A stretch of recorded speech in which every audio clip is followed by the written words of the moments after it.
Hi friends, welcome back to triple SR channel. ఈరోజు మనం మునక్కాడ మెంతికూర కర్రీ చేసుకుందామండి. ముందుగా స్టవ్ మీద బాండి పెట్టి అందులో 2 టేబుల్ స్పూన్ల ఆయిల్ వేసి ఉల్లిపాయ ముక్కలు పచ్చిమిర్చి ముక్కలు వేసుకుని కూరకి సరిపడేంత సాల్ట్ వేసుకుని ఉల్లిపాయ ముక్క మెత్తగా అయ్యే వరకు మగ్గనివ్వాలి. అలా మగ్గిన తర్వాత టమాటా ముక్కలను కూడా అందులో వేసుకుని టమాటా ముక్క మెత్తగా అయ్యే వరకు మగ్గనివ్వాలి. మూత పెట్టి కాసేపు మగ్గనిస్తే టమాటా ముక్క మెత్తగా అవుతుంది. అలా మెత్తగా అయిన తర్వాత ముందుగా క్లీన్ చేసి పెట్టుకున్నాం కదండి, ఆ మెంతికూరని కూడా అందులో వేసుకుని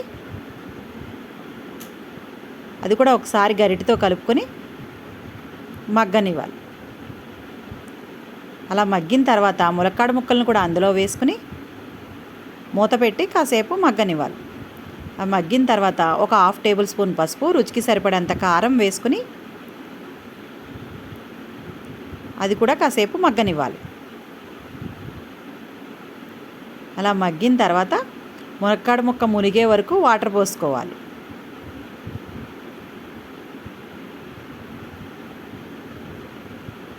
వాటర్ పోసుకొని మూత వేసి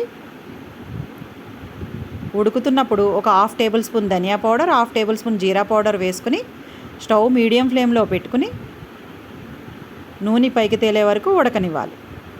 అలా ఉడికిన తర్వాత ఫైనల్గా కొత్తిమీర వేసుకుని సర్వ్ చేసుకుంటే మునక్కాడ మెంతికూర కర్రీ రెడీ. చాలా బాగుంటుందండి, ట్రై చేసి చూడండి. Thanks for watching. Please like, share, subscribe triple SR channel.